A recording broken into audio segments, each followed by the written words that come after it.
Bharatiya Janata party మీద, నరేంద్ర మోడీ గారి మీద మీరు ఇట్లే మాట్లాడితే మేము తప్పకుండా దానికి జవాబు చెప్తాం. మీకు ఇబ్బంది అనిపిస్తే మేమేం చేయలేము. రఘునందన్ రేవంత్ని కాపాడుతా ఉన్నాడు. రఘునందన్ రేవంత్ని కాపాడాడు, కేటీఆర్ని కాపాడాడు. రఘునందన్ రేవంత్కి ఎంత దూరమో కేటీఆర్ కూడా అంతే దూరం ఉంటాడు.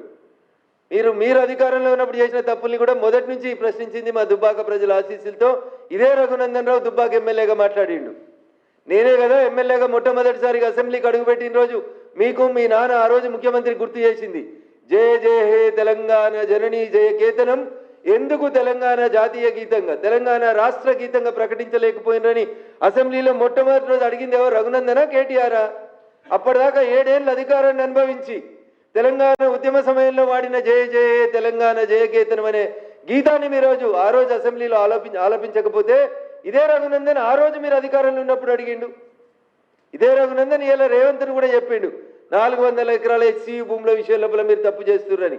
అందుకనే మేము పోయినాం, అడ్డుకున్నాం, ఆపినాం.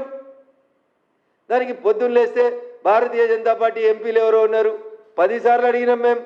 అందరు ఎంపీలు అడిగారు, దమ్ముంటే నీకు చేతనైతే ఎంపీ పేరు బయట పెట్టమని.